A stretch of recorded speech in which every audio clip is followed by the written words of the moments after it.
Mga kasama, atin pong makapanayam si Honorable Chairman Murad Salik Abo ng Barangay Bulyok, Sultan Mastura, Maguindanao del Norte. Barangay Chairman, sir, magandang umaga. Kumusta at tila ata kayo po ngayon ang inihalal bilang Barangay Chairman ng Barangay Bulyok. Ano po, sir, ang unang yung gagawin sa ating mga residente o unang yung hakbang dito sa Barangay Bulyok, Sultan Mastura, Maguindanao? Bismillah. Assalamualaikum warahmatullahi wabarakatuh. Una-una po, nagpapasalamat po ako sa Panginoon sa binigay na buhay sa akin. Pangalawa, sa lahat po ng sumuporta sa akin, kay Doc Bong Panda, sa pinakamamahal naming mayor, saka sa vice namin, sa mga kagawad niya, maraming salamat po. Sa lahat po ng sumuporta, sa mga ustads na sumuporta, sa mga kamag-anak ko, maraming salamat. Ang unang development po na gagawin namin sa Barangay Bulyok, Sultan Mastura, bilang pinangako ko po sa maraming tao na pag ako po yung nahalal ay sisimulan kong lilinisin ang kalsada natin. So inshallah ta'ala, may nagawa na po tayo doon. Nagawa po natin na linisin yung kalsada.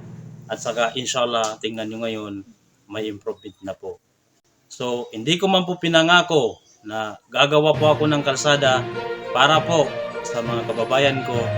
Hindi man po nasali doon sa speech ko, pero ginawa ko po ito para po sa kanila. So, inshallah, meron na po kaming barangay road na nagawa dito po sa sitio Kulumbang, Bulyok, Sultan Mastura. So, kami po, 10 ng aking mga kasama, ibibigay po namin yung pangangailangan ng maraming tao sa Barangay Sultan Mastura sa abot po ng makakaya namin, sa tulong po ng aming mayor at saka vice mayor at saka special po sa pinakamamahal namin na bossing, yung engineer po namin, si Engineer Boss Maula. Maraming salamat sa iyo, boss. Chairman, nabalitaan natin na mayroon na kayong patrol car. So, tama po. Sa tulong po din ng pinakamamahal namin na boss, may nagawa na po kami. Mayroon na po kaming isang patrol car na multi-cab. I-donate po yan ng pinakamamahal namin na boss, na walang iba kundi si boss, si Engineer Boss Maula. Salamat sa iyo, boss.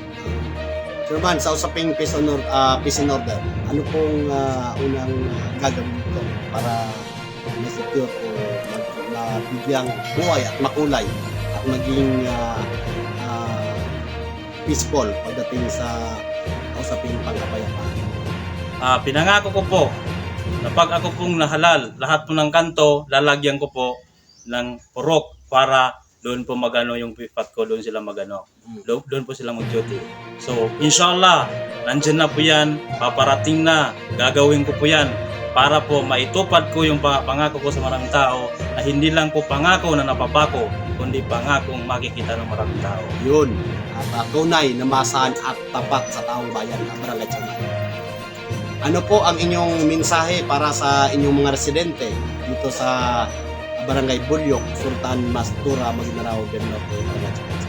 Inshallah, sa lahat po ng mga kababayan ko, aasa po kayo na sa abot po ng aking makakaya, ibibigay ko po ang lahat ng para sa inyo. Yung karapatan nyo, karapatan ng maraming tao ay hindi po malalagay sa bulsa, kundi mabibigay po sa inyong lahat. Inshallah ta'ala.